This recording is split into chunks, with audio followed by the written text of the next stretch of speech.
वज़ीर आला खैबर पख्तूनख्वा पहुंचे अडयाला जेल के बाहर, लेकिन उन्हें मिलने नहीं दिया गया। वहाँ पे जो पुलिस है उन्होंने घेर लिया और उन्हें रोक लिया और एक SHO ने एक सूबे के वज़ीर आला को एक मरतबा फिर पाकिस्तान की सबसे बड़ी और मकबूल पॉलिटिकल पार्टी के जेल में नाहक कैद लीडर से मिलने से रोक दिया। सादी बात यह है और हकीकी खबर भी यही है कि एक आदमी जिसे जेल में रखा गया सिर्फ इसलिए कि पाकिस्तान की मिलिट्री एस्टेब्लिशमेंट के साथ उसका क्लैश है। मिलिट्री एस्टेब्लिशमेंट चाहती है ये हमारे मुताबिक चले और वो आदमी चाहता है कि नहीं, अवाम के मैंडेट के मुताबिक मुल्क चलेगा।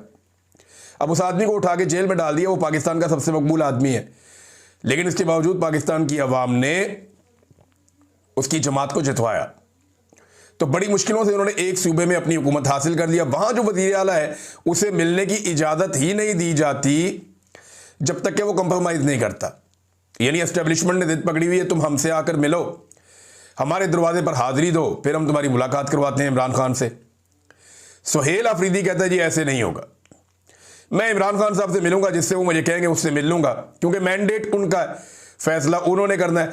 तो और किसी चीज़ के लिए सुहेल अफरीदी वफादारी की कीमत अदा कर रहा है। और खैबर पख्तूनख्वा के जो हमारे गयूर पश्तून हैं उन्होंने हमेशा जो कीमत अदा की है ज़्यादातर वो वफादारी की ही की है और एस्टेब्लिशमेंट ने उनकी वफादारी का नाजायज़ फ़ायदा हमेशा उठाया है। अब उनके स्टेटमेंट जो आज के हैं वो बड़े सख्त हैं।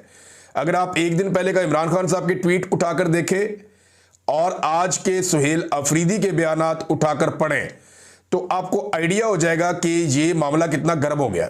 और कम से कम जो मौजूदा एस्टेब्लिशमेंट है इसके पास इस मामले का कोई हल भी दिखाई नहीं दे रहा, सिवाय इसके कि वो एक जिद है कि जनाब नहीं मिलने देना तो नहीं मिलने देना और नहीं मिलेंगे।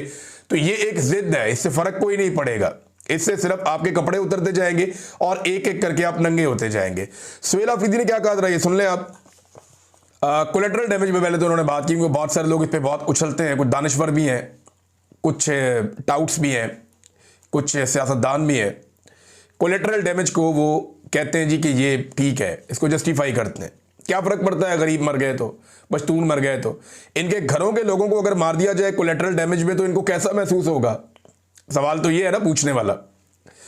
तो बैनुल अक़वामी मेयार के मुताबिक कोलेटरल डैमेज की तारीफ में दो चीज़ें देखी जाती हैं। नंबर एक नीयत, इंटेंशन क्या है। नंबर दो तनासुब की प्रपोर्शन क्या है। नीयत हमें मालूम है और तनासुब के लिहाज से सिर्फ 2% है, लेकिन अगर फ़र्ज़ करें कि 100 दहशतगर्द मारे जाते हैं और इनमें 2 आम शहरी ज़ख्मी या शहीद हो जाएं तो ये भी अफसोसनाक होगा। ये इंटरनेशनल मेयार है, हालांकि आलमी मेयार में यही तनासुब तस्लीम शुदा है। मगर यहाँ जब 21 बेगुनाह लोग शहीद हो जाते हैं तो ये खुला जुर्म है, ये किसी सूरत कबूल नहीं होना चाहिए। आप यहाँ बैठकर बड़ी आसानी से बात करते हैं, लेकिन वहाँ मेरे शहरी भी मरते हैं और फौजी भी। वो फौजी भी मेरा भाई है, वो भी शहीद होता है, और सिविलियन भी। ये सब कुछ रियासत की गलत पॉलिसियों के बायस हो रहा है। हम इन्हीं पॉलिसियों पर एतराज़ करते हैं क्योंकि फैसले बंद कमरों में नहीं होने चाहिए।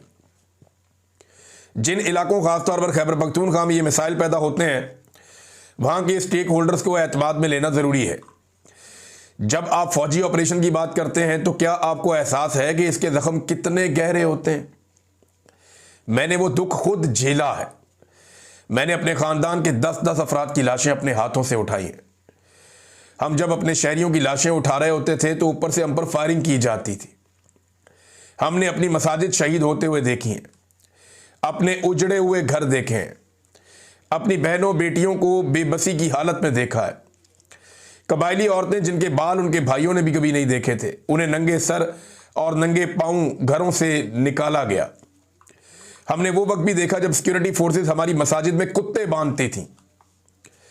जब हम एहतजाज करते कि ये मसाजिद की तौहीन है तो हमें जवाब दिया जाता कि कुत्ते और तुम एक ही बात हो। अस्तग़फिरुल्लाह। ये वज़ीर आला कह रहा है खैबर पख्तूनख्वा का। कितनी तकलीफ दे बात है। सिक्योरिटी फोर्सेस के पास कुत्ते होते हैं वो इसलिए कि ये जब तलाशी वगैरह लेते हैं तो बंदे ढूंढने होते हैं, तो फिर ये वो कुत्तों को सुंघाते हैं मुख्तलिफ चीज़ें और फिर कुत्तों को छोड़ते हैं। वो ट्रेंड कुत्ते होते हैं कि जाके वो बंदे आप हमें ढूंढ के दो, कुत्ते ढूंढ के देते हैं। बाद औक़ात इनके कुत्ते होते हैं वो माइंस वगैरह के लिए और दीगर एक्टिविटीज़ के लिए। तो कुत्ते बहुत ज़रूरी हैं सिक्योरिटी फोर्सेस के पास। लेकिन ये बड़ी अजीब बात सुहेल अफरीदी ने बताई कि हमने वो वक्त भी देखा जब सिक्योरिटी फोर्सेस हमारी मसाजिद में कुत्ते बांधती थीं। जब हम एहतजाज करते कि ये मसाजिद की तौहीन है तो हमें जवाब दिया जाता कि कुत्ते और तुम एक ही बात हो। इसके बावजूद हमारा दिल देखें कि हमने फिर भी सब्र किया, हमने अपने मुल्क को अपना ही समझा। हम आज भी कहते हैं कि मुल्क भी हमारा है, दर्द भी हमारा है, फ़ौज भी हमारी है। जब पॉलिसी अवाम के मफाद में नहीं होगी, जिसमें हमें एतमाद में नहीं लिया गया, वो ना हमने पहले कबूल की थी, ना आज कबूल करते हैं और इंशाअल्लाह आइंदा भी कबूल नहीं करेंगे।